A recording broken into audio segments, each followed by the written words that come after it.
Good afternoon and welcome to the Town of Blythewood Town Council meeting. Today is Monday, March 24th, the year 2025 at 6 p.m. Ms. Durst, would you please call the roll, ma'am? Councilwoman Page. Here. Councilman Brock. Here. Councilwoman Fritz. Here. Councilman McKenrick. Here. Mayor Griffin. Here. Thank you, ma'am. Was notification and posting of the meeting agenda posted according to state law? Yes, sir, it was. Thank you, ma'am. Mr. Mayor. Mayor Pro Tem Brock. Thank you, Mr. Mayor. I'm seeking a point of clarification. In paragraph 7, executive session, item B, it says discussion of employment, appointment, or compensation of an employee, town administrator. Is that our interim town administrator, Mr. Driggers, or is this someone new? No, sir. This is for the applications that were submitted for the town administrator position. We need to know council's direction on where you want to move with those applications that you all have received by email. Okay, thank you. Thank you. All right. At this time, I will ask Councilman McKendrick to conduct the Pledge of Allegiance in the invocation. Please join me for the pledge. I pledge allegiance to the flag of the United States of America and to the republic for which it stands, one nation, under God, indivisible, with liberty and justice for all. Please join me for a word of prayer. Father God, we thank you for bringing us here this evening, and I appreciate all the people who've come out to listen to the town council discuss and adopt or vote on the land use ordinance as is in our packet tonight. We just pray that you be with us as we meet and go before us in what we do and what we say. And please be with our first responders, for those serving and those who have served. Father, just guide us and direct us, and this we ask in your son's name. Amen. Amen.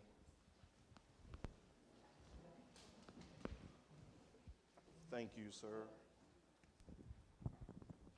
I'll be looking for a motion from council to approve the minutes from the March 3rd special call meeting and the March 5th special call meeting. Mr. Mayor. Mayor Pro Tem Brock. Thank you, sir. I would like to make a motion to defer the March 3 special called and March 5 special call minutes until the next regularly scheduled council meeting, which should be on April 28th.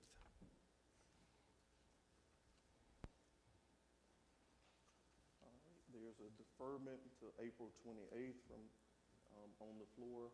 I'll be looking for a second. Mr. Mayor, if Councilman Brock will take a friendly amendment to his motion, we're going to have a budget workshop, I believe, on the 27th. Can we adopt those during the workshop? Sure, no problem. That would be Thursday, March 27th, which would be 3 days from now. Correct. Sure, I'll accept that friendly amendment. Stand by on that amendment. I'll go ahead. Our new interim administrator, Mr. Driggers, you want to go ahead and ask that now? A little button on there. Thank you very much. I'm learning a lot today. Yes, I recently just learned of your budget workshop scheduled for Thursday evening, and I would like to be able to contribute to that process for you. And as you were talking about that this evening, I was going to make a request of you if you would consider postponing that meeting to allow me a better opportunity to work with our finance staff. I want to spend some time going through your prior year audit. I want to spend some time looking through your financial statements for the past year. And then I also want to have some time to talk with our staff relative to needs that they have coming up. And I clearly cannot be prepared to do that by Thursday of this week. I think your next meeting was going to be scheduled for April the 10th. That's correct. And so I was going to respectfully ask your consideration if we could do that first workshop on the 10th and then follow up with the second of those two workshops 2 weeks later on the 24th. And I was just, again, respectfully request your consideration of that. If that's not possible, I'll do everything I can to be as prepared as I can for Thursday evening, but it's a lot to absorb in a short period of time.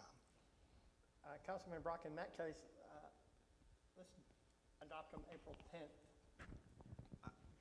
I would actually prefer to keep the budget workshop on the 27th, and if you want to add an additional budget workshop, no problem. But I think that we've addressed this issue prior to your arrival in regards to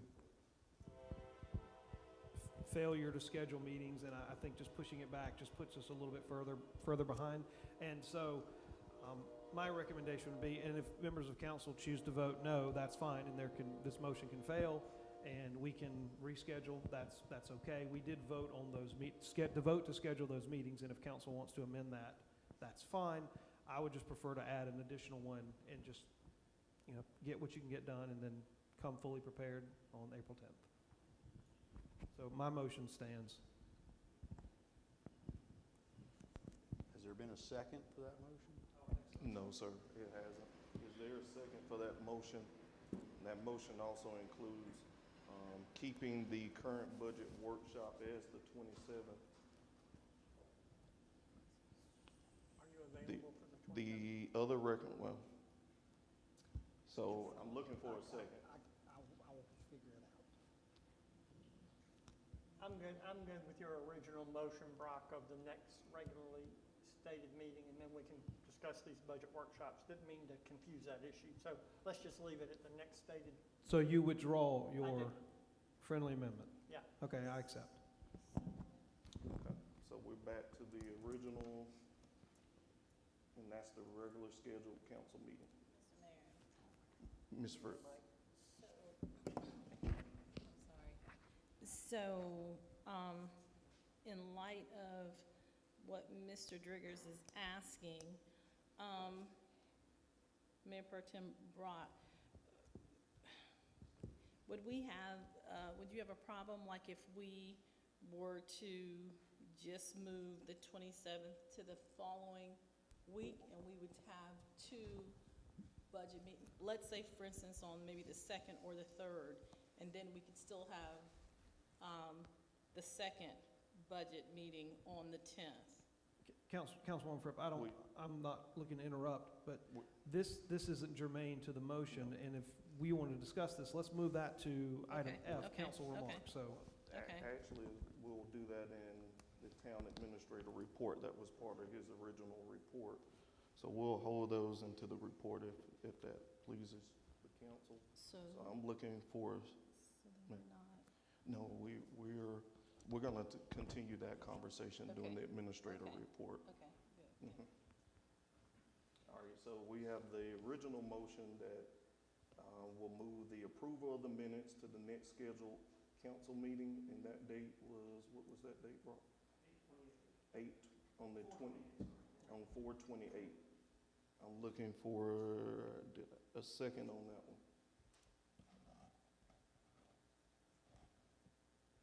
I'll second it. Motion being second, any discussion? Hearing no discussion, all in favor signify by saying aye. Aye. Any nays? Ayes have it. Next item on the agenda is item F, is council member remarks. And I will start with Ms. Page, if you have any remarks, ma'am.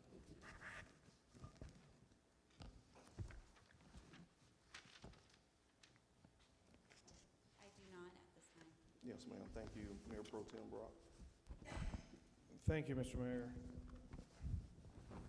When I asked to have this item placed on the agenda, the intent wasn't to have individual council members necessarily make remarks. It should pretty much read council remarks, because I think there are a couple of items and topics that we should discuss relative to the recent events that have occurred in and around the town. The first event that I would like to discuss was headlined in both of our newspapers. The Voice headline said, "Teens turn Doco Meadows movie night fun into mayhem." And the Chronicle, which seems unlikely to touch sticky headlines, dropped one that said, "Blythewood movie night disrupted by multiple fights." I happened to be out of town when this particular mayhem occurred, but I know that there were other members of council present that witnessed it. And this is the second such incident that's happened at a town-sponsored event, the first being our July 4th celebration. And I know, Mr. Mayor, you sent us an email that stated that you did not want us to talk about this on Monday night. However, I respectfully disagree, and I believe that we should absolutely talk about this. I know that approximately 45 minutes ago, maybe an hour, there was a post on Facebook outlining what you, I believe, are recommending as a possible solution. Once again, comes across as the town of Blythewood party of one, because I can state that I have not been consulted in any shape, way, or form in regards to any possible remedies for the events that occurred 2 Saturdays ago and at the most recent July 3rd, July 4th celebration. So I'd like to start this by opening the floor to other members of council and you, Mr. Mayor, to start talking about this so that the town can collectively come together with solutions, not just one individual. And I also couple that with saying that there was a lot of discussion in regards to an after-action report in regards to the July 3rd incident. I'll actually quote the Chronicle for once. At the end of their article, they said, where is it? Oh, let's see. Said on July 7, Blythewood Mayor Sloan Griffin, in a press release, and you like those, stated, "In response to this incident, the town of Blythewood is implementing several enhanced security measures to ensure the safety and enjoyment of all our residents and visitors at future events. Perimeter fencing, installation of perimeter fencing around Doco Meadows Park to create access control points, clear bag policy. All guests will be required to bring a clear bag and will go through metal detectors upon entry. Increase law enforcement." Now, this was about 4th of July. I don't expect this to be at Movies in the Park, but it said 40 additional law enforcement officers to our events. Youth admission policy, anyone under 18 must be accompanied by a parent or guardian who is 21 years old. Play area use. The playground area will be for children under 12 who a parent or guardian accompanies. Improved restriction zones, don't know what that is, but there will be no congregating in unapproved areas of the parks. This is the sticky part of this article. So far, the town has not implemented the policies at park events. Perimeter fencing around the park, a high-ticket item that translates to dollars, would have to be addressed as a capital project during this year's 25-26 budget process. Mr. Mayor, I ask, was there ever an after-action report issued for the July 3rd fiasco of last year? And if so, why have, from what I understand, no members of council ever seen it?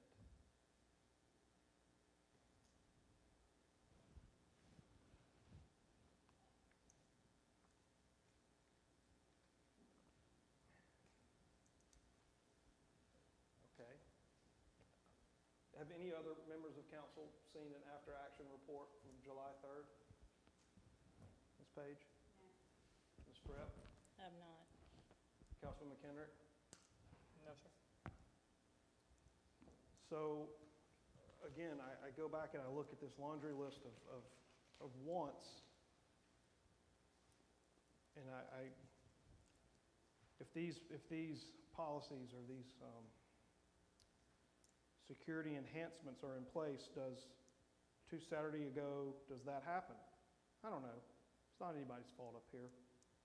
It's my understanding children, young teens, were communicating either on Instagram, or discord, and it just so happens that Doco Park ended up in the sniper's crosshairs, and that's where they all congregated and gathered. So my question is not necessarily what are we going to do about the previous two incidents. My question is what are we going to do to prevent it in the future? And I don't think that simply throwing some dollars at it and hiring a few more law enforcement officers who, from what my understanding was, sat in their patrol car all day Saturday collecting $55 an hour, I don't think that is the answer. So does anybody else have any ideas, thoughts on what we can do to ensure, put our best foot forward, that this doesn't happen again? And again, we have one of the nicest parks in the region. And it is a park, and we have recreational immunity. Isn't that right, Pete? As long as we don't charge, people can come and go, and we're not legally responsible for. Well, that's generally the statute. There is a recreational immunity statute, but like all things, there's probably some exceptions and different things with it. But yes, that's generally correct. Okay. But we still have to be vigilant. We still have to be watchful. So what do we do here? Or am I the only one that wants to talk about this? If I had to, Mayor Pro Tem Brock, make a suggestion, I don't know right now, or I don't know if we could maybe set something with the council and the town, kind of do a town hall. I think that would be a good start as to seeing, what we may be able to do, because I don't think that it's something that the council can just come up with by ourselves. I think that it would take the input of the community, at least hear what you all have to say. There could be some things that you want that we may not be able to pay for. And my position is, I don't know that we should turn the park into, I think I quoted in The Voice, I don't necessarily want to turn the park into Fort Knox. I think that kind of takes away from the feel, because the feel of the park, 'cause we have the green space and things like that. But I really just don't think that it is the decision of one person. I really think that we need to include the town. We owe you all to at least hear what you have to say. I've read, some people said, it's the parents and this and that. And while that may be true, we can't have a parenting class. So what do we do to make you feel safe when you come into the park? So all that to say, I think maybe some sort of town hall may be beneficial. Not a bad idea. Anybody else have anything to add? No? Mr. Mayor and Mr. Mayor Pro Tem, the only thing I would add is, we have two pretty major events coming up, back to back, being the Juneteenth celebration and then the Rockin' Red, White, and Blue 4th of July celebration. And I just don't get the feel from certainly a council standpoint that we've addressed the concerns of the past to a level that I, as a councilman, am comfortable saying, yes, let's move forward with these two significant town events without a plan to deal with what we already know has happened. So that would be my only input. Get something down. Maybe we can make it, have a special called meeting. I don't know what to do. I don't have the answers. I do know the answer is not roll the dice and see what happens, because for all the families that came out for movies in the park, how that event ended shouldn't sit well with any member of this community. for Richland County Sheriff's deputies to suggest turning off the movie and clearing the park was simply, we owed the citizens better. So, yes, that's in the past. Let's figure out how to move forward with a united voice to deal with some of the challenges we have with the population, the number of teens that want to come and gather, and you can't strictly put it on unruly teens because, you know, it's no different than anything else. It only takes a couple to spoil it for everybody, which I think happened with movies in the park. So, thanks. Councilman Kendrick, I have a question for you. As it stands now,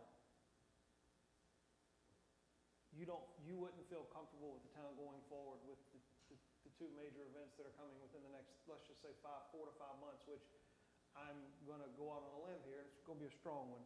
I'm going to say it's the Juneteenth celebration and the 4th of July celebration. Yeah, absolutely. I have concerns about both of those events. Yeah. Based on what has happened with the last Rock and Red, White, and Blue and movies in the park.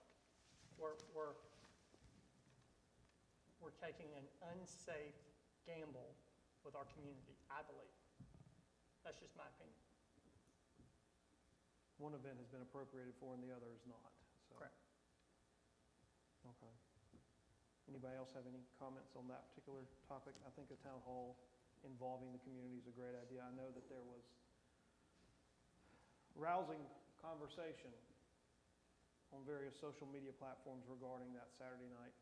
And just for my own clarification, whose decision was it to end the movie early and disperse the crowd? Was that the town or that was Richland County's? Richland County. Does Richland County have the authority to do that? It was for the public safety at that point because Okay. that was around 9 p.m. and another fight, which at this point was probably the fourth one that had broken out. So in order to gain crowd control, you essentially just had to go ahead and shut down the event. So. It's unfortunate. Yes, sir. I know we spoke to you that evening here, and I believe, I may get his name wrong, but I believe it was Deputy Wells that I spoke with, and he confirmed what Ms. Fripp is saying, that it was Richland County's call to terminate the movie for public safety reasons because the crowd had grown so big and a number of fights had broken out. So, no. Yeah, that's correct. Yeah. Miss Page. Yes. Yeah, I meant. Yeah, I know what you You meant. know what I meant? Yeah, I know Sorry, what you Erica. meant. That's okay. All right. And then this is just for informational purposes, but do we know since Ms. Page has come on council and the movies in the park kind of got, not kind of, we have taken it on as a town event. And I know based on the comments that I've received in both that were posted on social media, that the movie started late. We had advertised food trucks and there weren't food trucks. Do we know kind of how that ball got started rolling sideways to begin with? Ms. Page. So, I was not part of the organization of this year's event planning. I was part of movie suggestion, but as far as the additional things for the public to enjoy, that was at the town office. And I was the one there that evening. Our individual staff could not be there, so which was not a problem. I've been doing this for 4 years now and never had a problem with regards to anything of this magnitude. You know, it was when I arrived at like 5:15. It was great. There was lots of people, lots of families. The bouncy houses were there, and everybody was getting prepared to, for sunset, which was about 7:30 is what we anticipated. The movie guy was running late. I was going around and notifying all the families of such, and the crowds were growing, both family as well as the teens. And then you also had two trucks, coffee and Kanoa ice or whatnot, and icy. But as I have learned many years ago when starting this and trying to bring food trucks, sometimes things happen and they had to cancel. So I was notified that the food truck guy was not going to be there. They had canceled. So anybody that asked about it, that's what I informed them. So anywho, so the movie starts going, and then that's where before the movie even got started, that's when you had some disruption from the crowd, and that's when I called and asked for police to come on site.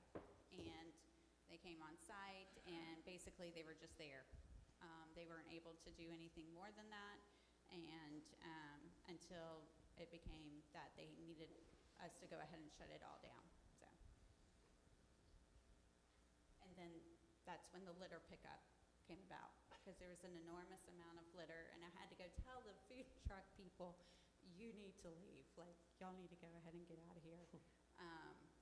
So finally they ended up going. And I really appreciate the 3 staff members that were there with me that evening to try and just make sure that everything as well as could be going on to the best of our ability. So. Thank you for that, Councilwoman Page. Actually, just something just popped into my head.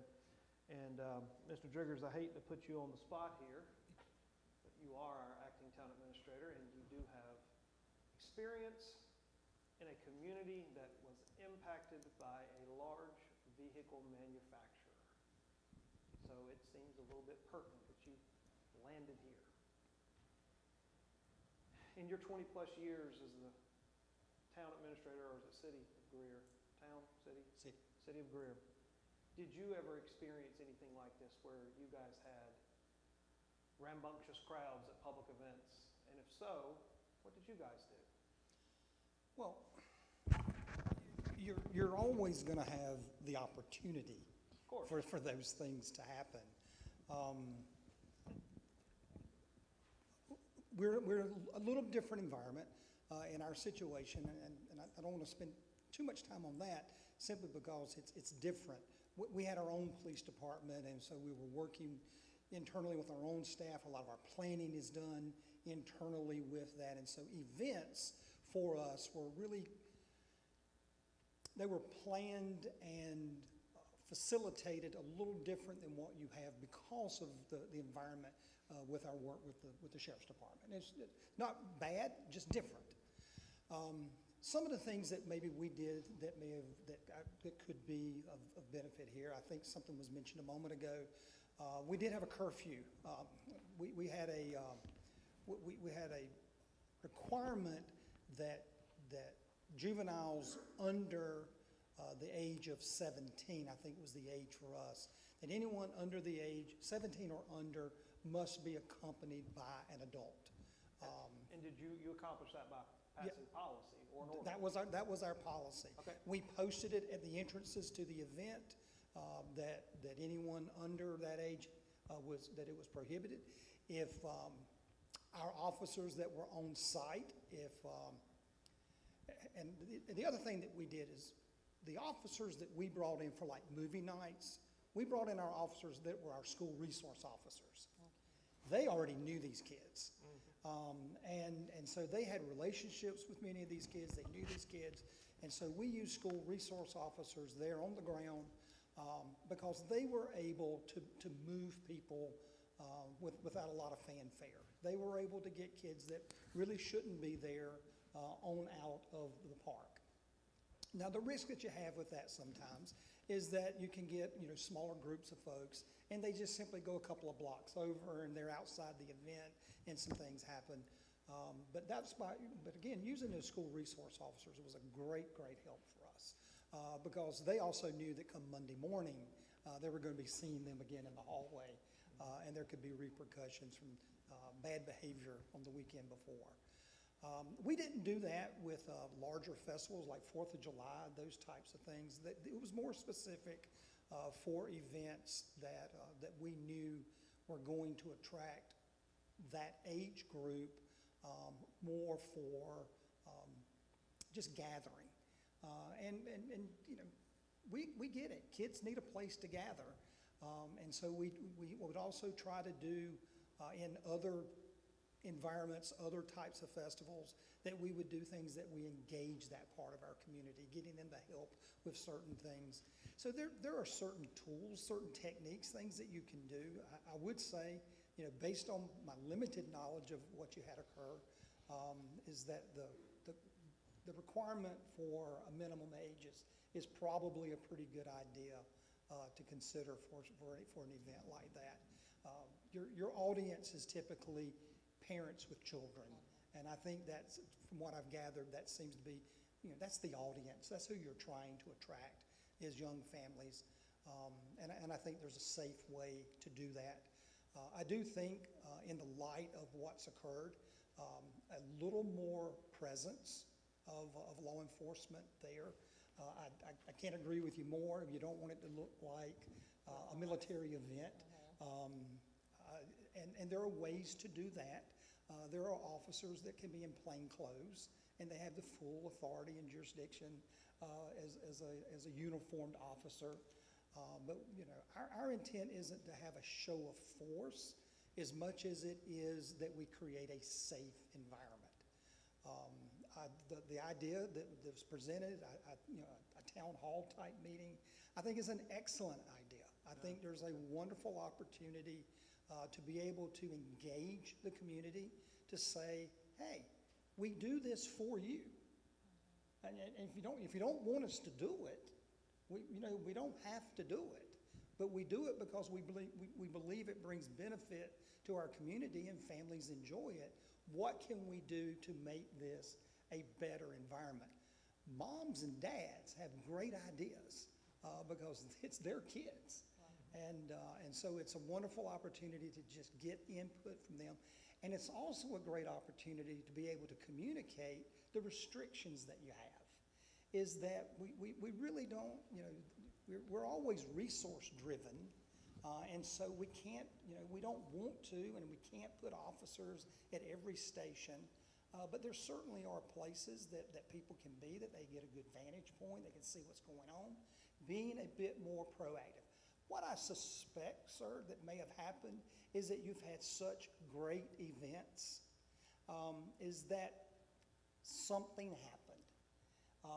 And when you get a large group of young people that converge into a place and it's maybe not their own community, these types of things can happen.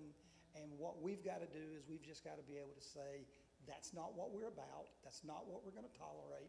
There are repercussions for that. They don't want to get in trouble. They'll go somewhere else. And so I do believe that we can work with our law enforcement that does work with us here in the community. I think we work with the parents that are coming to those events, people who have been involved in this event for a number of years. And I think you can come up with some very intentional strategies that would say, we believe this creates the safe environment that we would like to have for this event. Now, when you get to something again, I'm imagining, but I'd imagine your 4th of July event, you go to that next level, you're talking a lot more people, Sure. a lot more, and so I think that has to be looked at even a little bit differently of how you manage that event and how you communicate the expectations to the people who come and participate. If you get a lot of people who come in from outside the community, how do you get that message across to those folks? But I can assure you, the people who live here, they're coming to have a nice time. They're coming to enjoy your facilities, enjoy the events, enjoy the music, enjoy the movies, whatever it is that you're doing. And the last thing that we want is those folks to say, I'm not coming back because I don't feel safe, or I don't feel safe for my children. We need to let them know it's safe. It is safe. What happened is unacceptable. And we will do things to the best of our ability to keep that from happening again. The surprising issue to me was what you're saying makes sense to me, that a 4th of July crowd would be a harder crowd to manage. The surprising thing to me was the teenagers that showed up to movies in the park absolutely rivaled what happened at the 4th of July event. And then once they moved from this park, they went to a local restaurant, 2 local restaurants. And we're not talking 50 teenagers. Both sheriff's deputies I talked to at length estimated the teenage crowd at 400 to 500 teenagers that all moved together. So when they left this park, when I was on my way home after 10 o'clock, they were at 2 local restaurants, and the sheriff's deputies were now being called there. Sure. So and this town council isn't just, we don't only have to focus on safety at Doco Park, we have to focus on safety for the town of Blythewood. Absolutely. So it was almost like our issue at the park, even though it shut down the event, quickly moved to another Blythewood location. And again, relying on Richland County Sheriff's deputies to help us mitigate that. It just was not a great night for Blythewood all around. Movies in the park, plus. So I do agree. Mr. Driggers, I'm glad that this is recorded because that was a really good, in-depth answer. And I appreciate you saying that, and I think that definitely gives us a good place to start between the town hall and just, putting out a message that this is not what Blythewood is going, where Blythewood's going, and it's not what we're going to accept. And so I thank you for that. The last item on my particular list is, Mayor Griffin, on December 5th, you issued a press release. And it basically amounted to you attacking council for Ms. Cook's decision not to pursue the deputy administrator position. I don't really necessarily know if I need to read the entire thing, but has your opinion changed in light of the fact that she was indicted on 5 charges of public corruption?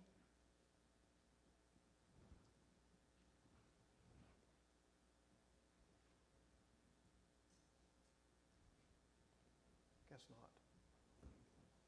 I'll reserve my comments for the media. Thank you. Thank you, Mayor Pro Tem Brock. Next for council member remarks is Councilwoman Fripp.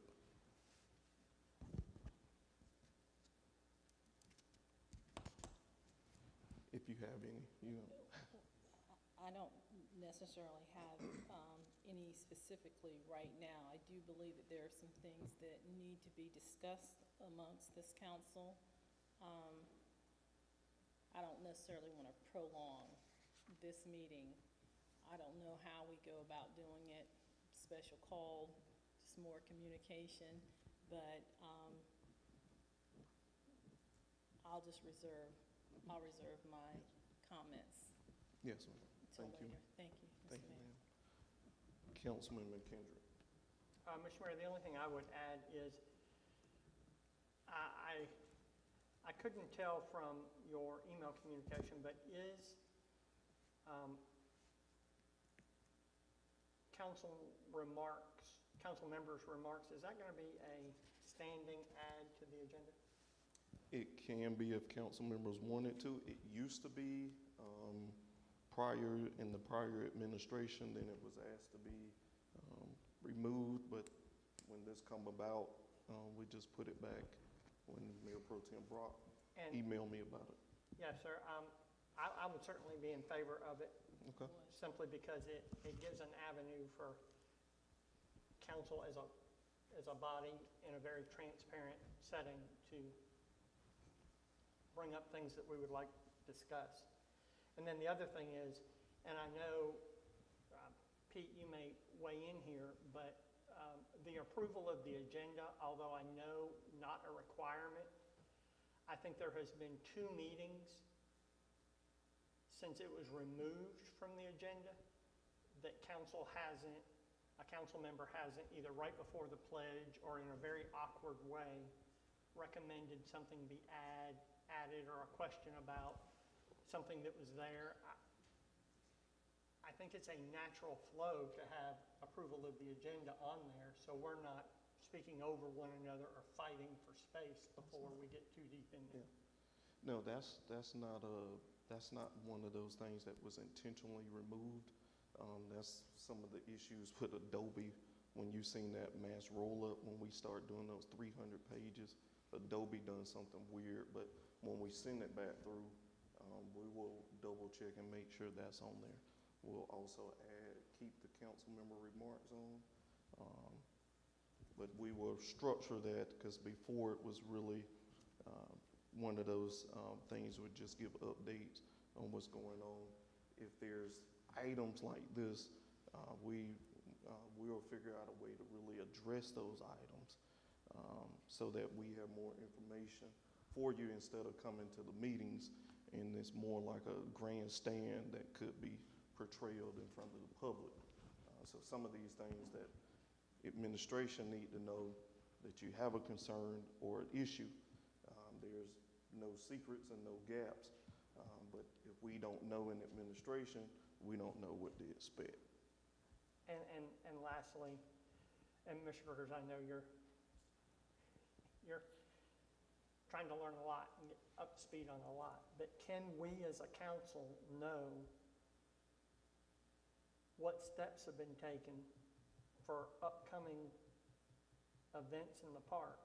Because I don't think there's a day that goes by since the Movies in the Park incident that I haven't been asked as a council member, based on what people are reading on Facebook, and council hasn't been given any direction to what's been happening other than what we're reading, Mr. Mayor, from you.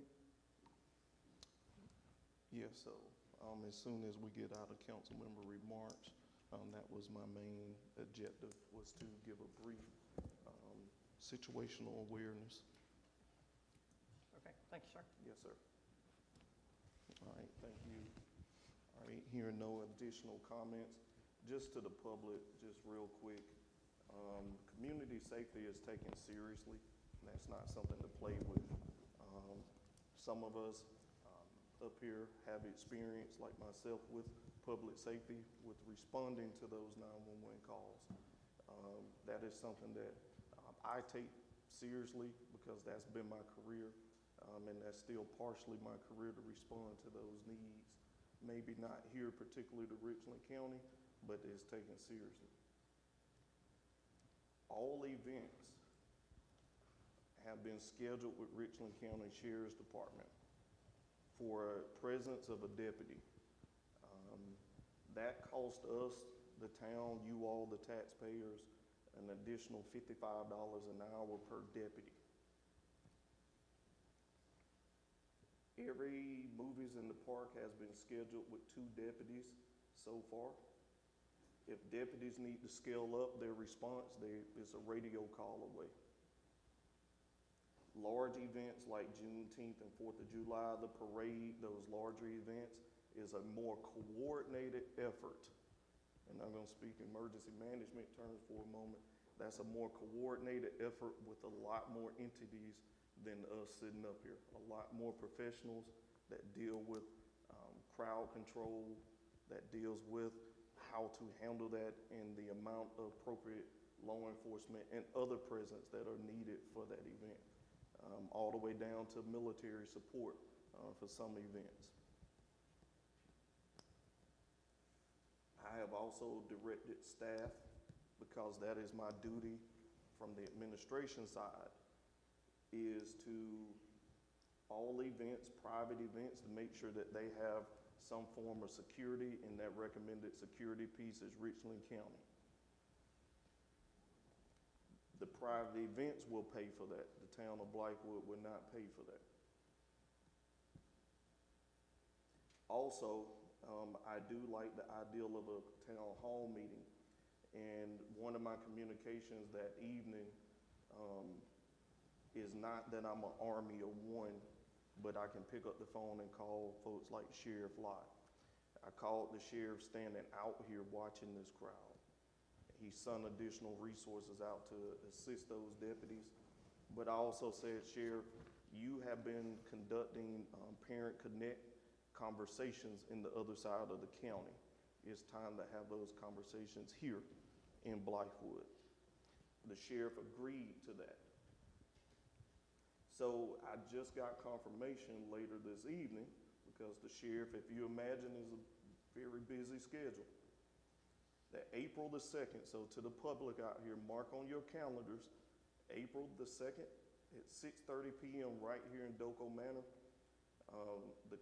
we'll have a community conversation with Richland County Sheriff's Department, with Sheriff Leon Lott and his task force that is out there following these teenagers around the county and they're having the tough conversations, not elected officials. They're having the tough conversations with parents to give them the tools and resources that they need.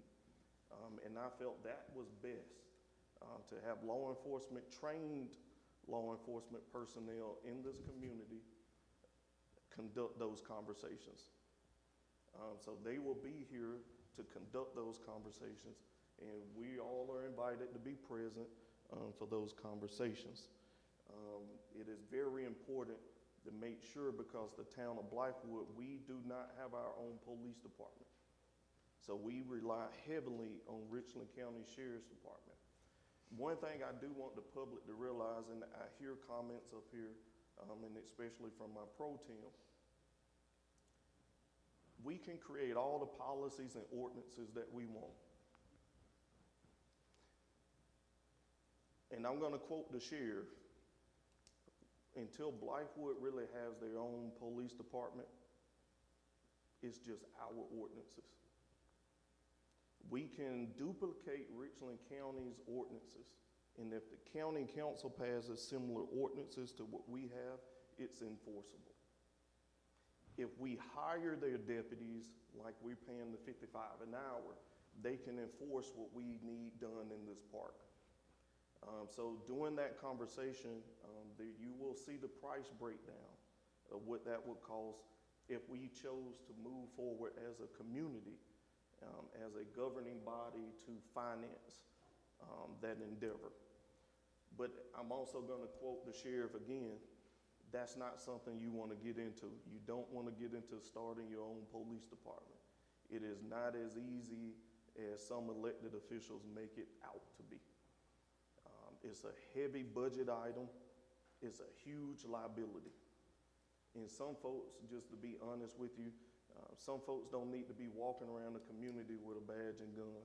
We need to make sure that we have trained, eligible individuals out here with our children. And I'm going to say it again, one thing that I was concerned about standing out here on this back porch of Town Hall was making sure that each kid went home the same way they came in here. Yes, there's a few bad actors. There's always going to be a few bad actors. But I personally walked through that crowd and talked to kids, 50 or so kids that I actually communicated with, and probably a little bit more. And I'm not taking up and saying we know there's some bad apples out there. We know it, we see the news. But we need to make sure that we are having this conversation with the right people. And that's where I'm going to land my plane at. So make sure April the 2nd, 6:30 p.m., right here to have that conversation with Richland County Sheriff's Department, with Sheriff Lott and his team of law enforcement professionals. Next item on the agenda is... Mr. Mayor, just one comment you made, just clarification. Yes. So if it is not a town-sponsored event and it is a paid event, the event organizer would pay for Yes, the sir. security. Yes. And we're working on some of those, that policy actually to be embedded through the manor. And then you mentioned, but didn't elaborate, the possibility of military support. What are you referring to? That's more of a coordinated resource. So if the county can't handle whatever situation that's going on, they escalate it. And it's a trail to escalate to that point to where you can get some of that support. Now, what we could do, and I don't want to go too far into it, but we could get the state guard in to assist in some of the efforts in the park. That's your, what you call it, a state militia group. And actually Sheriff Lott is still the general of that group, if I'm not mistaken. I work with that group, planning on several large events as an emergency manager, and that's a great outfit, and that's a voluntary group. So there's a lot of options, but you need those higher levels to ask, have those askings. You can't just go ask for that yourself. Yes, sir. And then I think lastly for me, now that Mr. Driggers is here, I would just publicly ask that your council not find out about these steps at the same time the public does. We're missing something. So if it's easier for you to communicate with Mr. Driggers and let him communicate with council before a monthly standing meeting, when we hear you address the public about these steps, that this council's afforded the opportunity to know that before this evening. Does that make sense? I got you. Thank you. Thank you. Town Administrator remarks, Mr. Driggers. Thank you, sir. Baptism by fire, There some you say. go, that's what we talked about. Just wanted to share with you a couple of things that I've been involved in over the last couple of weeks. Today was my first day in the office in my official capacity. I've been here for week before last. I was in several days that week and had an opportunity last week to do some work remotely with you as well. But most importantly, I'm very glad to be on board with you. I had an opportunity to meet with the mayor earlier this morning, had an opportunity to meet in a staff meeting and meet with our great folks that we have on board here. You've got really dedicated individuals, but you know that. It was wonderful to be able to meet with them today. I'll be conducting some group meetings with them based on their areas of responsibility. I'll also be doing some one-on-ones with them over the next couple of weeks as well. I sent a communication to you guys a couple weeks ago as well, let you know that I was glad to be on board, look forward to working with you individually and as a group, as council. And I'd like to reach out to you in the next couple of days and get some time on your calendars as well. I think it's good for the group discussion that obviously happens here in a legislative format, but I need to also have some time with you one-on-one. I need to understand a little bit about what drives you, what are your interests, your concerns, what can we do from the staff level to make sure that we're providing information that you need so that you can do your job. And I understand that. And so I'll be reaching out and scheduling that time with you as well. To let you know a little bit of how that time has been spent over the last couple of weeks, I've been doing some review of state statutes, more specific to your form of government, making sure that I am aware of what those state statutes are. Pete and I will be having some additional conversation about that going forward, as well as your ordinances. I had an opportunity today to try to take a look at some of your ordinances.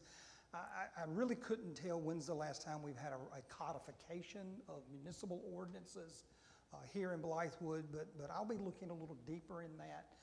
Particularly what I'm looking for in that are duties and responsibilities relative to the town administrator. What are those duties and responsibilities? What are those report responsibilities?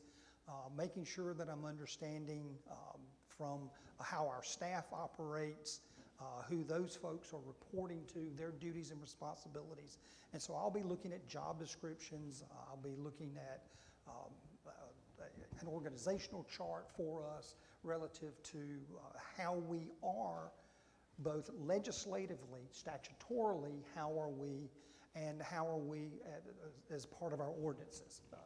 And if there's differences, identifying what those may be.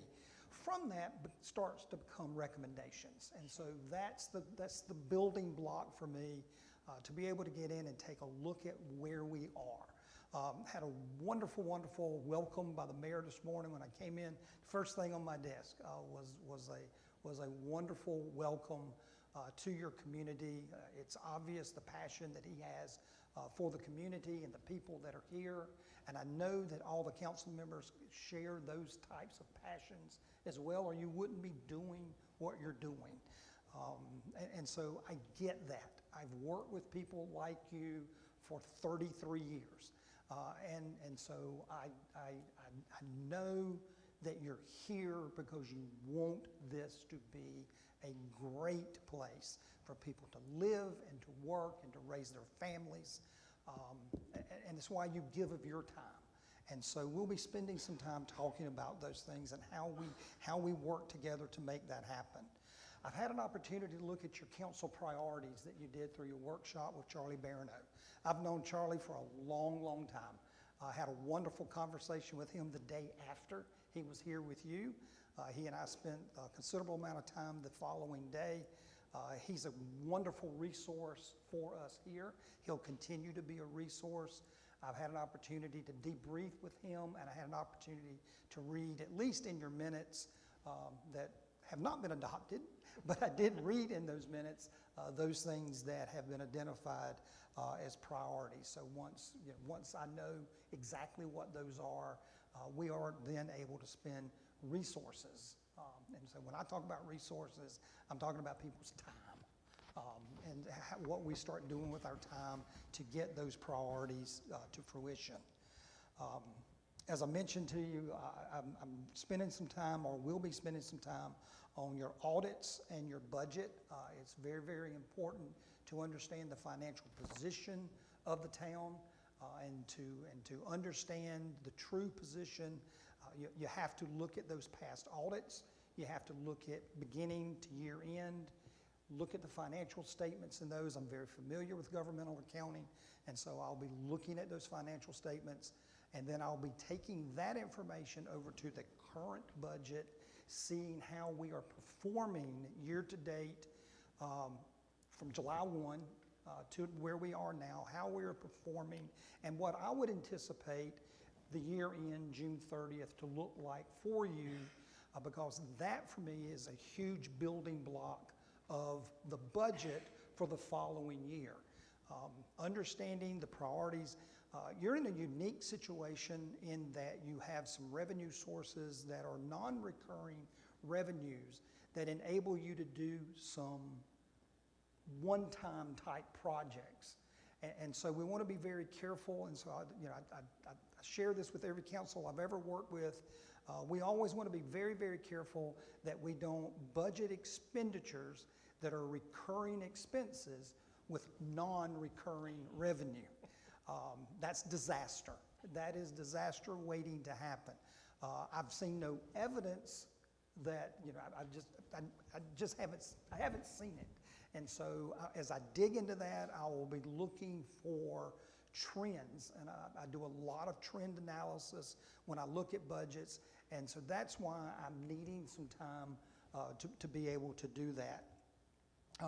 And so, yes, we did jump a little bit ahead. I had in my remarks for this evening, I learned very shortly that you guys had a meeting scheduled for this Thursday to do some discussion on that. I do want to be prepared. I respect however you want to move forward, and we'll do that in any way that you choose to do that. But I really appreciate Mayor Pro Tem, even if you do meet this coming week, if we're able to possibly have a couple of more workshop meetings, I think that could be very, very helpful when we're drafting. The mayor will do his work on the budget, and then I will be doing some of my work that I'll do on that, that'll include some transmittal information so that there is good communication to you and to the public. What we want to make sure in this transparency that we all agree on, that in that transparency, we want to effectively communicate what the community believes we need to do, what the council directs us to do, and then how we manage that through the remaining 12 months that are there. Budgets are plans. They're not always concrete. I like for them to be concrete, but they're not always concrete because things can happen. You have strong reserves, and you should be very, very proud of how you've managed your resources in the past. And so it gives us some opportunity to do some short-term things that I know you probably want to do. And then it also enables us to very, very intentionally manage those recurring expenses that we anticipate. And I just don't want to miss anything. And that's my biggest concern going into Thursday, is just not having the opportunity to be aware of that yet. And so that's where that request came from, and the reason that I made that request. And we're just going to, again, we're going to continue hitting the ground running. Well, we are drinking out of a fire hose right now. But wonderful people helping direct me to where things that I'm needing, things that I'm asking for, they're being able to help me locate and to get to that. But I have an awful lot to learn about you, and hopefully you'll learn a little more about me. And I just look forward to working with your staff. I look forward to working with you, and anything that I can do to help make your job easier. If there's anything that I can help you do that helps you provide services to your constituents in the community, please let me know, and I'll do my best to assist. Sir, thank you, sir. Do you still want this council to consider changing that date? It is still my request, Okay. and I respect the response of council, whatever that is. But I would respectfully request that council would consider not doing the budget workshop on this Thursday, but doing it on the 10th and the 24th. But I have all respect that if you want to gather on this Thursday, I will not be prepared for you, Yes, but sir. I will learn from you in that process.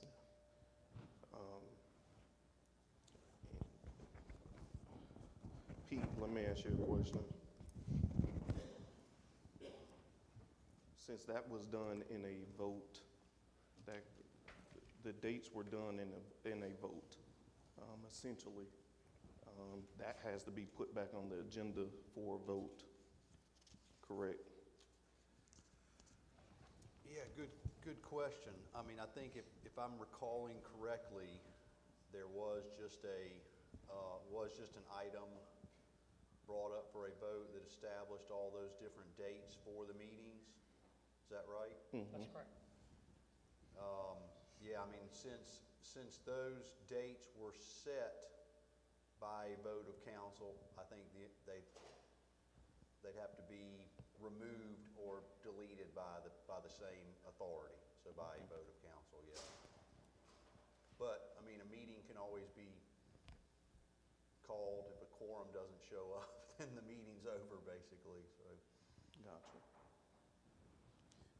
Just for sake of discussion, so we know which way to go, just to kind of not taking a vote, but just I want to hear some comments and from council, so that we have direction if that's where we need to go, is by calling the meeting for that.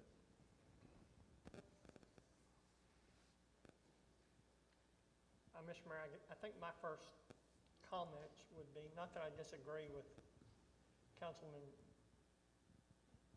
but my first comments would be more geared to you, Mr. Driggers, because you weren't here when we set these. Correct. So even if we add a third workshop, are the standing date, or the set dates of March 27th and April 10th for maybe one budget workshop, another, and then adding a third. Are those two dates good for you? Because I think that discussion would be less productive if you were not able to be here on the 27th, at least in my opinion.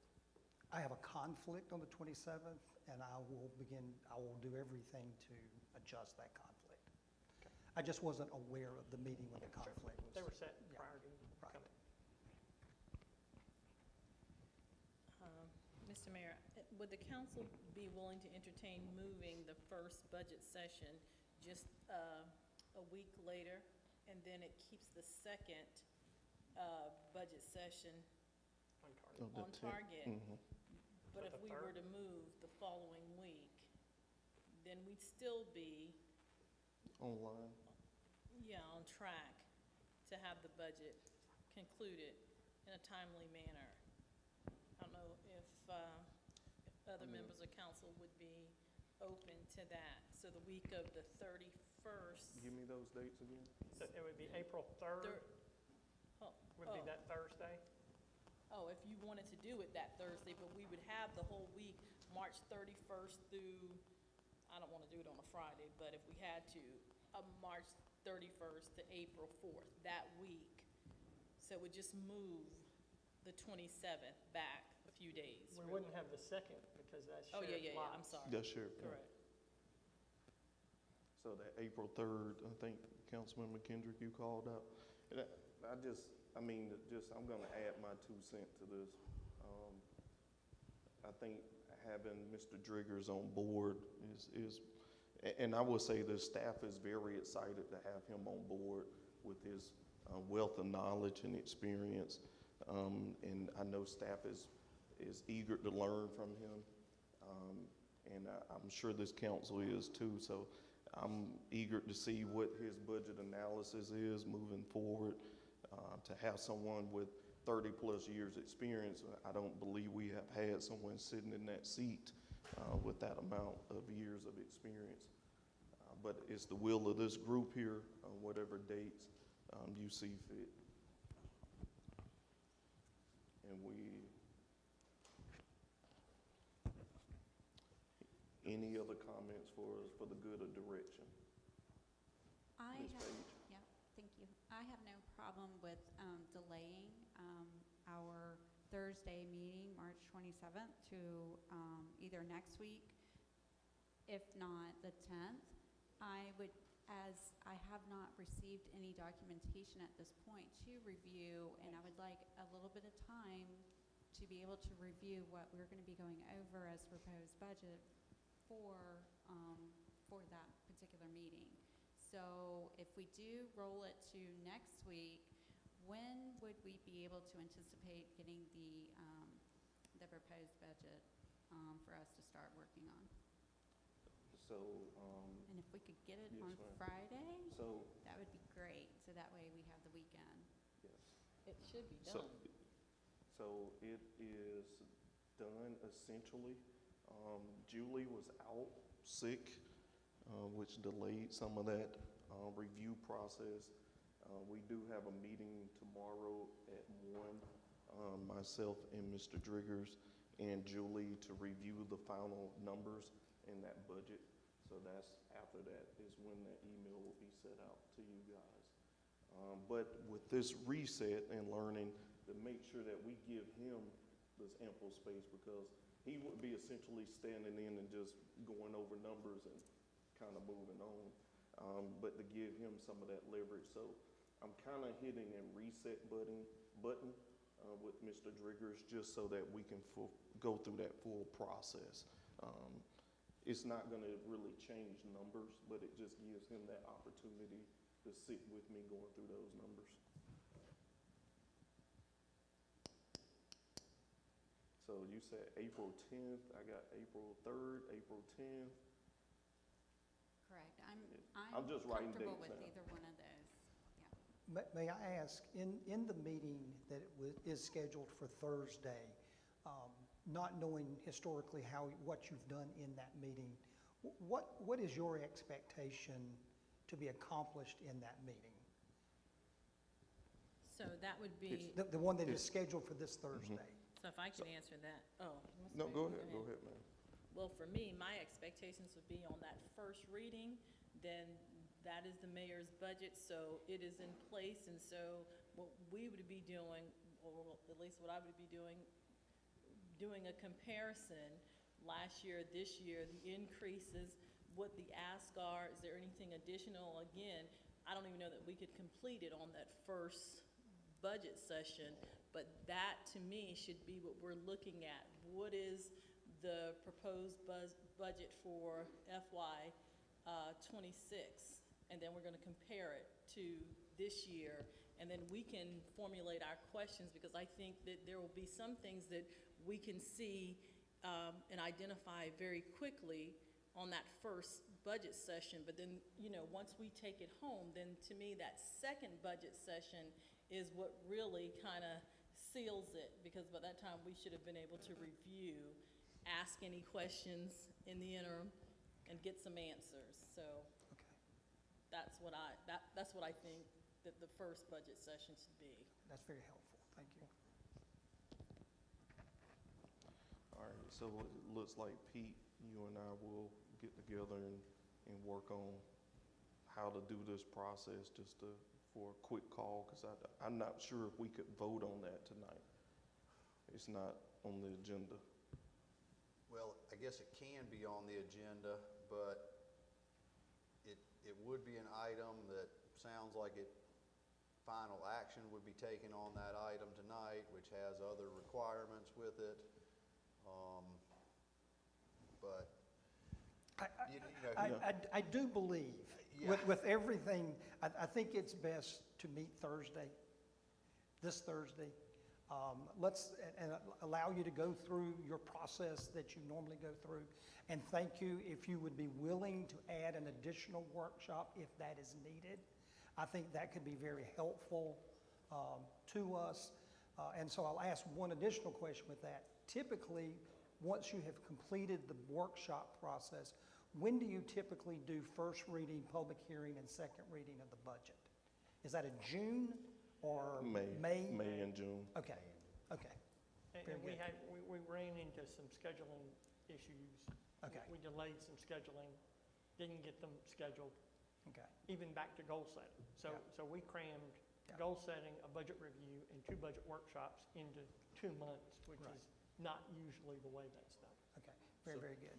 so we'll make sure for Thursday's agenda, when it goes out on Wednesday, to put an item on there to discuss scheduling Adding a of third. future meetings. Yeah.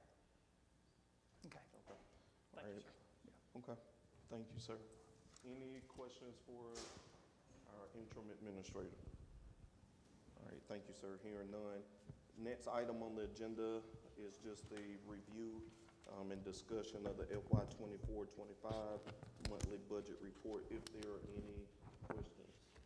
Mr. Mayor, we this didn't was not get it. included We in the didn't get that report, report. so Y'all didn't we get can that? omit this item. Okay.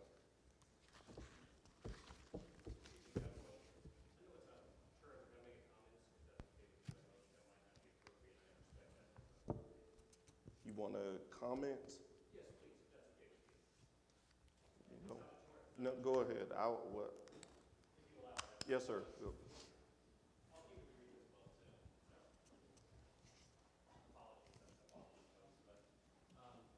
The only thing I wanted to say is, first off, Cut your mic on for me if you check 1, 2.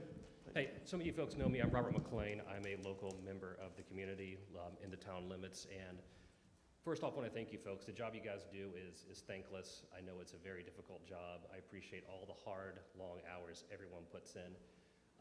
The only concern I guess I've noticed from being in the back of the room here is I have noticed about 7 or 8 people get up and leave just due to the duration of the opening remarks and the call to order. A point of concern for myself just being that, I've got 2 young kids at home. I think a lot of people have young kids at home, and in our busy schedules, we want to be part of the community and want to come see these things, and it's not to belittle all of the comments and the remarks and the call to order that are pertinent and important to the town, but I imagine most of the folks here likely saw the agenda posted for the ordinance updates and looking at the changes going to be involved in rezoning and want to have a chance to make comments.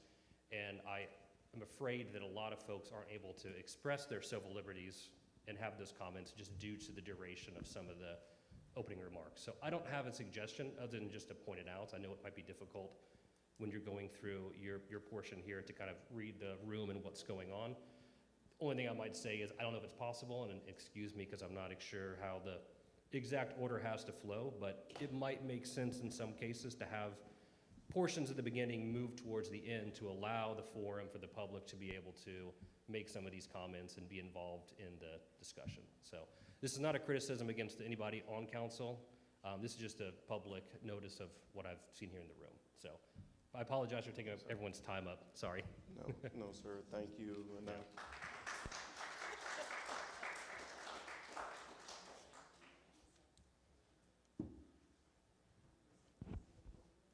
thank you for your comments, sir. Duly noted. Next item, and we'll try to speed up. Next item is the boards and committee updates. Doco Meadows Park Foundation Councilwoman Page, sorry. Not this month. Okay, thank you, ma'am.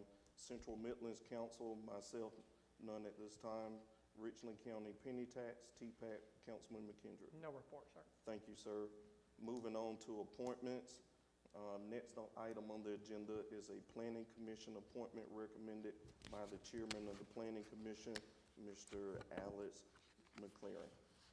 I'll be looking for, and he is present this afternoon. If you wish, wave your hand, sir, so council can see you. Do you all, council, you have any questions for Mr. McLaren? Mr. Mayor, the chairman of the planning commission recommended you? Yes. Did you interview him as well? Yes, with the chairman. Thank you. Yes. I will be looking for a motion to approve. So moved. I'll be looking for a second. Second made. Any discussion? All in favor signify by saying aye. Aye. Any nays? Ayes have it. Thank you, sir. Welcome aboard.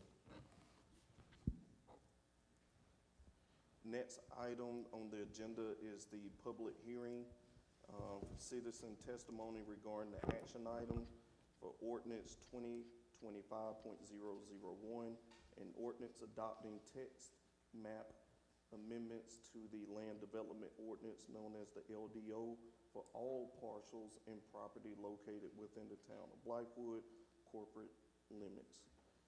Also, just for reference, the LDO can be found online, and it is posted on our website on the front main page, and also the link is on the agendas on the table. I'll be the, do we have any members signed up for, can we get that? Give me 1 second.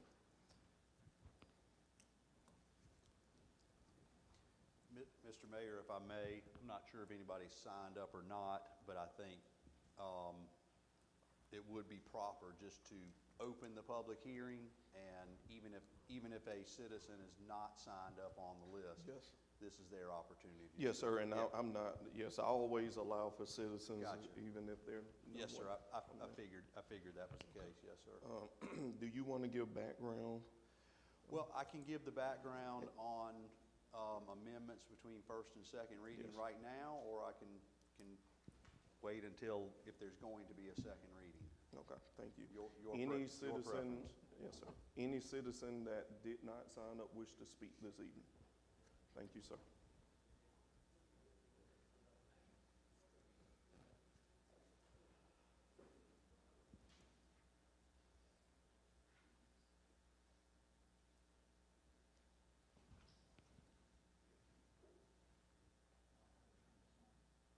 Just hold it.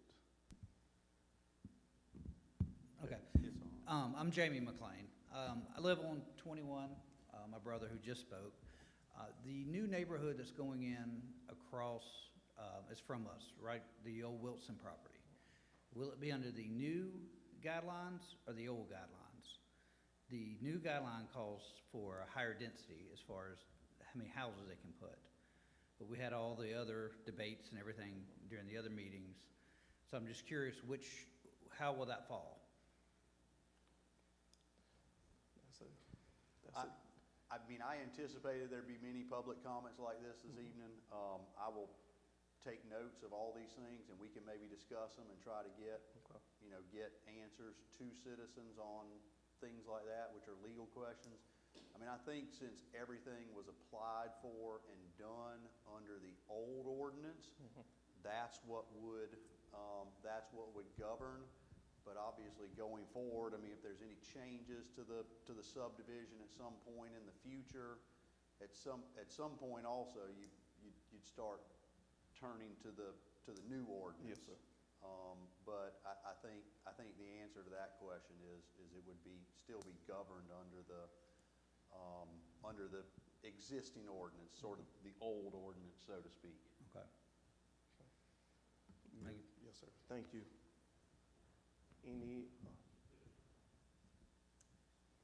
Any other questions from members of the audience? Okay. Hearing none. Oh, you got one? Yes, sir. Go ahead. Sorry.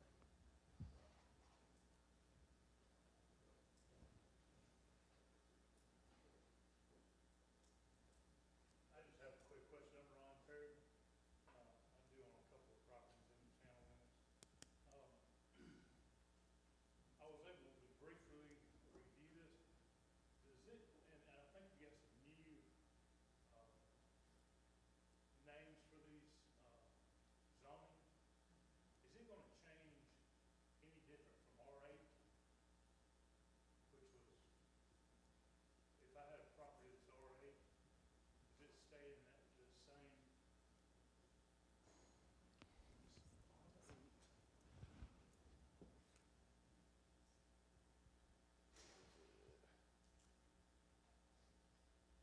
And I'm writing this down, so we're gonna have to, I'm writing it down. Yes. Down too, Mr. Mayor. Certainly the name it's not gonna be called R8 anymore, but without knowing where the property is located and different things like that, I'm not sure that the requirements will be the same, but. yes, if you don't mind, I will find out tomorrow when our zoning guy is in. He was out today, sick, so he couldn't be here this evening. I will get that answer for you on that zoning piece. So I know we got to talk cameras and stuff, so when you come by, I'll make sure that he gives you that answer. Okay, that'd be great. Thank you.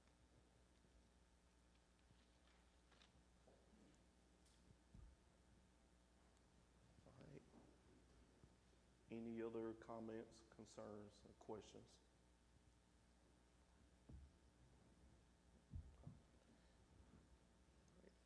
Hearing none, I will close public hearing, and we'll move to the action item for the second reading of the same ordinance.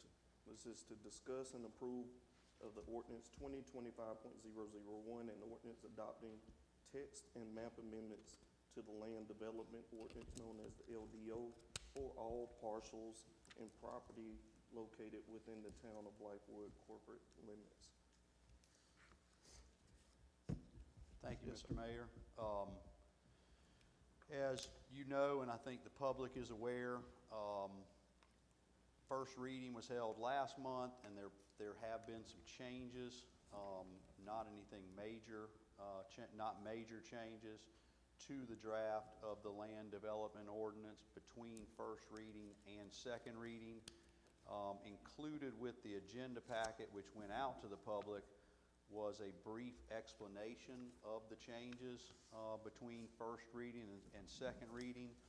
And I can go through those very briefly here for the benefit of everyone in attendance and that's listening. So I'll just go through. The first amendment was to section 2.03.01 of the ordinance.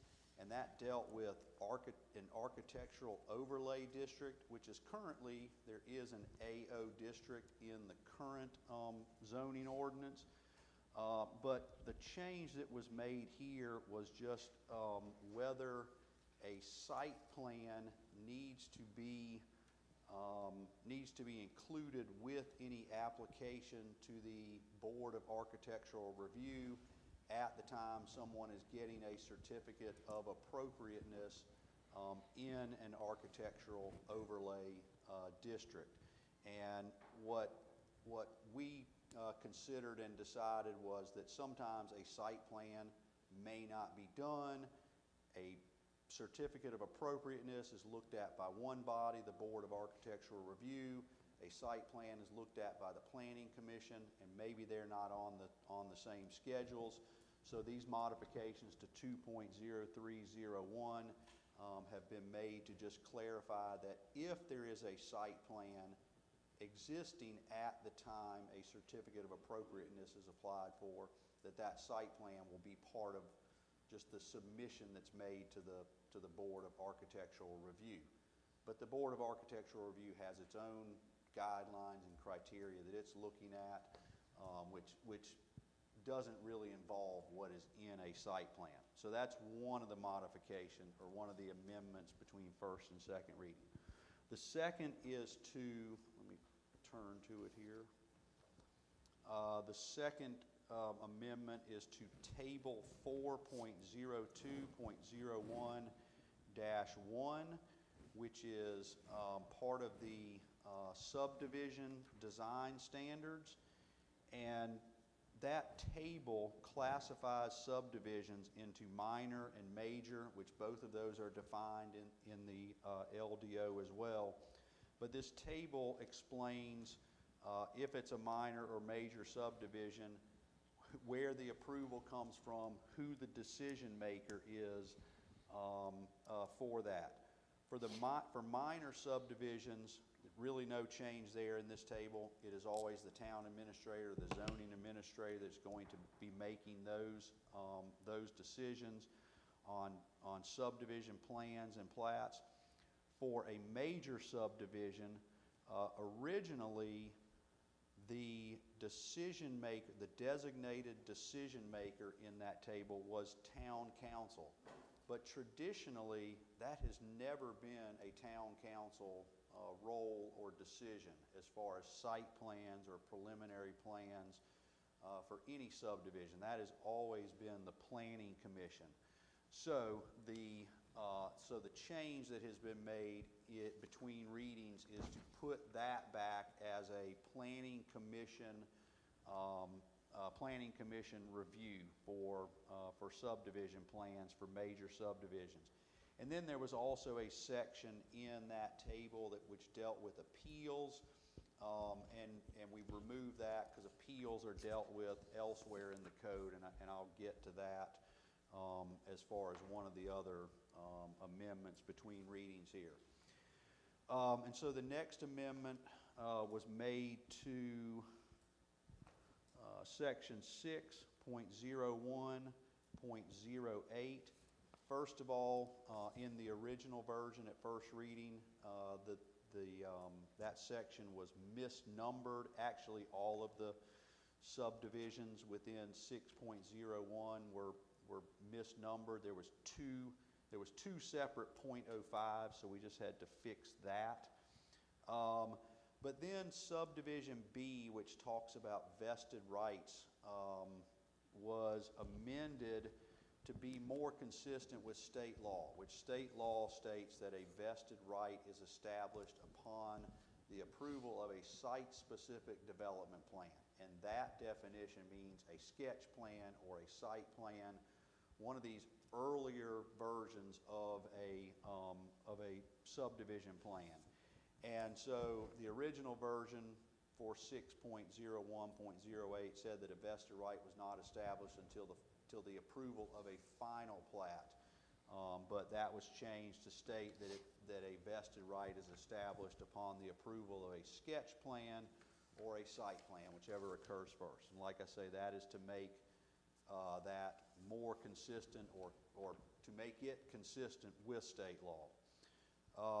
The next amendment that was considered and put in front of you today and in front of the public was to section 7.01.10, and this deals with appeals, as I mentioned earlier. The first thing that was done in this section is to remove any appeal to town council. Initially, subsection A of that section allowed for an appeal to town council from a decision of the planning commission. But first of all, that was removed to make that consistent with state law. In state law, any decisions of the planning commission can be and should be appealed to the circuit court. So now that's been put in subsection C of that same section that spells out who can appeal to the circuit court, when an appeal can be made to the circuit court, and the timing for the appeal. So, and I'm sorry, it's actually subsection B now. Since we removed subsection A, it moved all the other sections up. So now subsection B deals with appeals to the circuit court, and it lays out all the different state statutes under which a person can appeal. A person can appeal to the circuit court if they're aggrieved by a decision of the Board of Zoning Appeals, by the Planning Commission, or by the Architectural Board. And state statute addresses all appeals to the circuit court from all of those different bodies. So then the next, and it's really just sort of over on the next page of the new LDO, there's a table 7.01.12-1, which summarizes all the different procedures for obtaining different approvals within the town. And there was a change made to that under the heading of what's called quasi-judicial applications. Quasi-judicial applications would be things from the Board of Zoning Appeals or the Board of Architectural Review, sometimes the Planning Commission as well. But what was changed under that section was, first of all, there is a section for appeals of administrative decisions, and that was broken up so that it would be clear that if the administrator, either the town administrator, if the town administrator is doing the zoning administrator's duties, if the town administrator makes some decision that applies to zoning, but it's not related to subdivision platting, then, like state law provides and like is consistent throughout the state, any appeal from that zoning administrator decision could go to the Board of Zoning Appeals. And from there, it could go to the circuit court if that person was not happy with the Board of Zoning Appeals decision. And as I discussed earlier, there are these provisions in the land development ordinance for obtaining plats for minor subdivisions or major subdivisions. And so if the administrator makes some decision relating to subdivision platting, whether to accept a sketch plan, whether to accept a final plat, and if someone is aggrieved by that decision, then that type of decision can be appealed to the Planning Commission. And so we've cleared that up and broken that up in this table. And then again, if someone appeals to the Planning Commission, they've got a further appeal to the circuit court if they're not satisfied with that decision.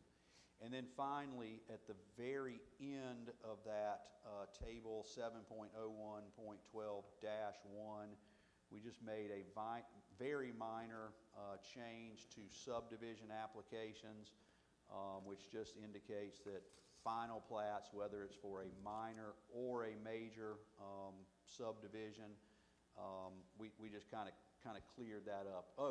I'm sorry. There was one other change here. I think it was that prior to, well, I guess that was the change there. I'm sorry about that. So that was the last change in table 7.01.12-1. And then finally, just sort of housekeeping here, but in the definitional section, of the ordinance. There was originally a definition for, it was quote, sketch plan or site plan. But the definitional section already included a definition for site plan, so we just removed site plan from the definition of sketch plan. So now we clarify that. There's a definition for sketch plan and a definition for site plan. And then there was also a definition for group development, which was in the definitional section, but I think that was sort of a carryover from the current ordinance, and so group development definition was removed. That term is just not used in this land development ordinance. And then finally, one other very minor change to 7.05.01, dealing with minor subdivisions, and it just indicated that there was, it used the term minor and family subdivisions, and that family subdivisions term was also in that table that I just discussed a minute ago, but family subdivisions was just a carryover from the old statute as well, sort of a clerical thing that it got carried over. So now it just reads minor subdivisions rather than having anything in there about family subdivisions. So, Mr. Mayor, I think that, and like I say, the changes that I've discussed right now, other than the one I just discussed to 7.0501, are in that memo that I prepared that was sent out with the agenda packet. So most of those can, folks can refer to that memo, but just, I think that's all the changes between first and second reading that are of any significance other than any numbering or just grammatical things that may have gotten fixed. Yes, sir. Thank you. Yes, sir. Thank you for that update. Any discussion or questions for council on the update that you just received? Mr. Mayor, my only question would be directed to Mr. Driggers. I know the fire hose will continue here. Did you hear anything in those amendments? Of course, I don't know that you've had time to fully review that comprehensive document. No, not in its entirety. But I did have an opportunity to look at the amendments relative to what was in there, and I obviously see no issue.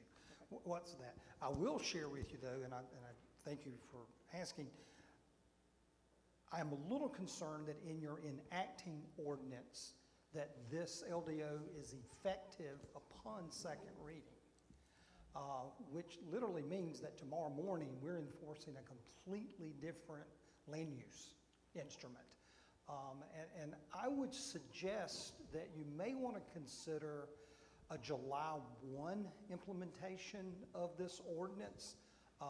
We've got some staff that needs to be trained on this LDO. Your previous administrator was very informed, and I am not. And your zoning administrator is not where we need to be with this as well.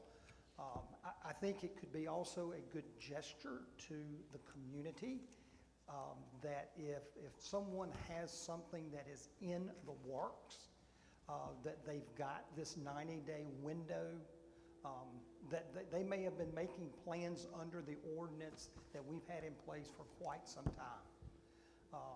The intent here is to make a modification to improve the long-term development of property in the community. We don't want to make mistakes in the short term because we're not educated. And I would just request that you would consider an amendment for the effective date, that instead of effective with upon second reading, I think we could be ready in 90 days, July 1st. back for sure. Mr. Mayor, Councilman McKinley. And if I may, Mr. Mayor? Yes, sir. Excuse me. I would agree with that. I mean, I think that's wise. I mean, I don't think there's any need to rush on the effective date of this, and that would certainly help staff to understand the ordinance more and to get answers to any of the public on some of these questions first. And I'm glad we took that little interlude there because there is one other amendment. I knew there was one other thing to this table 7.01.12-1 that I was forgetting about. In that last section under subdivision applications, it originally read that, and it talks about when an applicant is supposed to submit for doing something. So in that very last section for a final plat, originally it stated that prior to developing a minor or major subdivision, that's when the applicant would come in with the final plat. It really needs to read, and so this would be amended, that prior to recording a minor or major subdivision is when that final plat submittal would come in.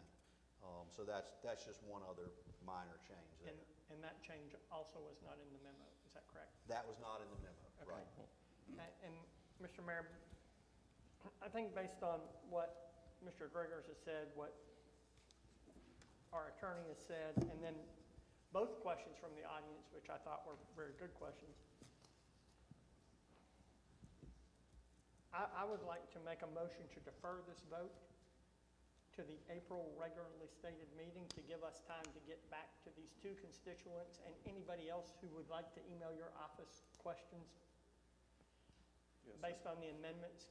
And then Pete, if you could update this memo with the two that weren't on here. Absolutely. And then in that same motion, defer the vote to the April regularly stated meeting, and then go ahead and make that motion for a July 1st effective date. Those may need to be two motions. Pete, you can clarify that if you need to. But I think we can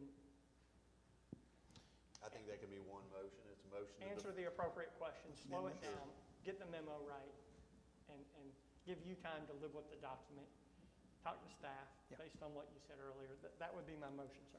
Yes, sir, thank you. I would also like to add to your motion, if you would accept it, that we invite Kendon Keys back into this conversation to give the public a general overview, not the whole 400-page document overview, but just a real condensed overview, comprehensive overview. Sure, and I will say, Kendon Keast has obviously been involved in all of these amendments that we are talking about right now, and I think Kendon Keast is based in Illinois or maybe Indiana, so Brian Mabry was here at the last meeting, I guess offered to be here virtually tonight. I wasn't sure how that would set up, but I think they can certainly be made available for the next meeting. Yeah, so we have time to really get them on board, because I wasn't aware that they could have been here in this transition between administrators.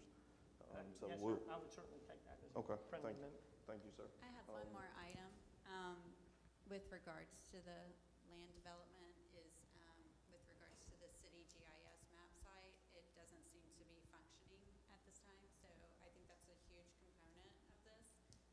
Visuals are great. So I can certainly email Mr. Ed and Pete to add that to the list as well. Are you looking at the town's GIS site? Yes, sir. I'm Yes. looking at the draft. Okay, the draft.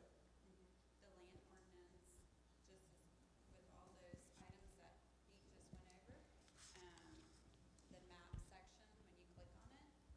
And Oh. I remember you mentioning that this was gonna be a nice feature. That's a component within the Richland County GIS, I imagine. Yeah, so we are having our own GIS.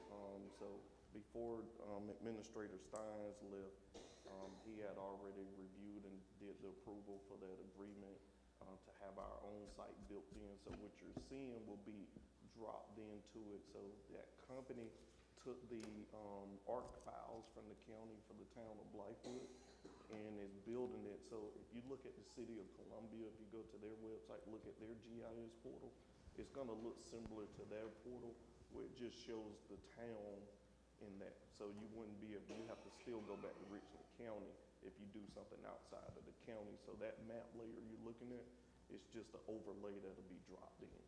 But it would be conformed to the new Yes, land it'll be the ordinance new one. items, and that's what I'm saying. We don't have that visual, you know, with updated, so.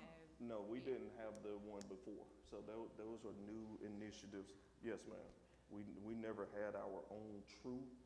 They created one way back and it hasn't been updated, so it's not used. Yes, ma'am. So I'm just thinking both of them coincide together, so do you have an ETA as to when? No, ma'am. We have to check back with that provider to see where they at with the site. For them both being live at the same time? Well, since we're moving to July 1, essentially, you got enough time to get in it. Yes. All right. So we have a motion on the table to defer to the next regular April meeting, and then the changes that were stated to change the effective date to July 1, and then have Kendon Keys brought back in, and then to get an update on our GIS to make sure that they're on track to implementing this LDO. I'm gonna be looking for a second to that. I'll second. All right, motion second, any discussion? Hearing no discussion, all in favor signify by saying aye. Aye. Any nays? Ayes have it, thank you. So to the general public, if you have questions, let's make sure you get those questions to myself or Mr. Driggers at Town Hall. We'll be glad to make sure to give you our information, and we will make sure that you are very well informed moving forward on this by having the proper people here to answer questions. Good, okay. Yes, sir. All right, next item on the agenda is open citizens comment. We don't have any. I'll pause for a moment. If anyone would wish to speak, I'll pause for a moment. And this is on anything, any topic. All right. Yes, ma'am. Podium, please.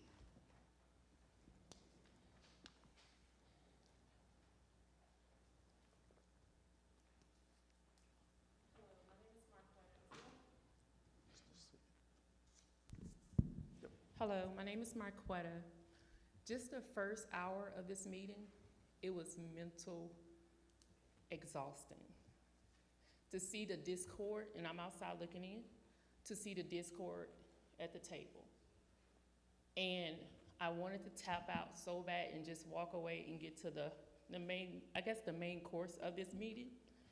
And it was just very disheartening and wanting to know how can we get the community together in order to prevent the mayhem. And I'm looking at the table like I can cut it with a knife.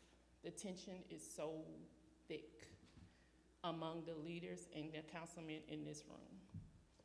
And I just stepped back because I was concerned about the zoning. I had zoning question, but it's like I walk into a war zone and I didn't feel comfortable. But yet I have to state as a concerned community, resident in this community, what the first hour of this meeting was like. God bless. Thank you, ma'am. Any other citizen wish to speak at this moment? Hearing none, thank you for your comments, ma'am. Next item on the agenda is executive session prudent to South Carolina Code 30-4-70. We will be discussing 4 items tonight. We will receive legal advice relating to a pending threat or potential claim between 2 Blue Stallion LLC versus the Blythewood Planning Commission. Next item, we'll discussion of employment, appointment, and compensation of an employee, the town administrator. We will be discussing the applications that were received thus far, and I will be looking for direction from council on where to move forward with that. The next item is the receipt of legal advice pertaining to permitting fees, the permitting fee schedule. And then the last item is discussion of negotiation incident to propose contractual arrangement for proposed sale of property, real property, and this is additional property right here that borders Doco Meadows Park. I'll be looking for a motion to move to executive. Mr. Mayor, I'm sorry, before that motion is completed, are you planning on inviting any third parties into the? Yes, sir, executive thank session? you. Thank you for that reminder. Brent from RCI, our building code officiant, will be invited for item C. Thank you, Mr. Mayor. Yes, sir, thank you. I'll be looking for a motion to move to executive session. All right, motion made and seconded. Any discussion? Hearing no discussion, all in favor signify by saying aye. Aye. Any nays? Ayes have it. We'll take a 5-minute recess.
I'll be looking for a motion to reconvene. Motion made, looking for a second. Second made, any discussion? Hearing no discussion, all in favor signify by saying aye. Aye. Any nays? Ayes have it. Any, to council, are there any items requiring a vote following executive session? Mr. Mayor, Councilmember Kendrick. I would move that the agreement agreed upon after mediation between two Blue Stallions and the Blythewood Planning Commission dated March 5th of 2025, as discussed in executive session, be acted upon. Is that fair? Be approved. Thank you. Motion made to approve the recommendation from our attorney for Two Blue Stallion LLC versus the Planning Commission. I'll be looking for a second. Second. Second made. Any discussion? Hearing no discussion, all in favor signify by saying aye. Aye. Ayes have it. Thank you. At this point, I don't see any citizens for open citizens comment. I'll be looking for a motion to adjourn. Second. Made and second, any discussion? Hearing none, all in favor signify by saying